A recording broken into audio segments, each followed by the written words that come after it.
प्राचीन समय में एक साहूकार था जिसके 7 बेटे और 7 बहुएं थीं। साहूकार की एक बेटी भी थी जो दीपावली में ससुराल से मायके आई थी।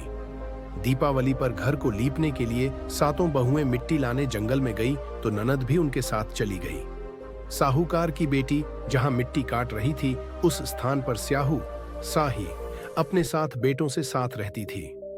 मिट्टी काटते हुए गलती से साहूकार की बेटी की खुरपी की चोट से स्याहू का एक बच्चा मर गया। स्याहू इस पर क्रोधित होकर बोली, मैं तुम्हारी कोख बांधूंगी।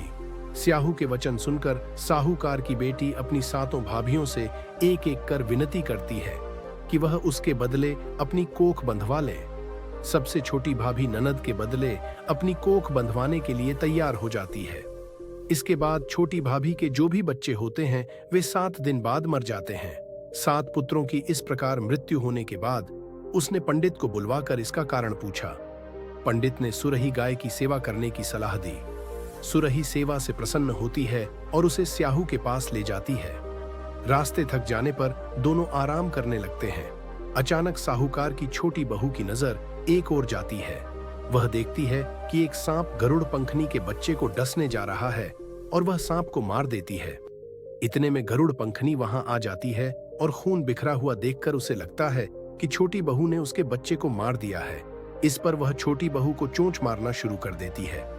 छोटी बहू इस पर कहती है कि उसने तो उसके बच्चे की जान बचाई है। गरुड़ पंखनी इस पर खुश होती है और सुरही सहित उन्हें स्याहू के पास पहुंचा देती है। वहां स्याहू छोटी बहू की सेवा से प्रसन्न होकर उसे 7 पुत्र और 7 बहू होने का आशीर्वाद देती है। स्याहू के आशीर्वाद से छोटी बहू का घर पुत्र और पुत्र वधुओं से हरा भरा हो जाता है।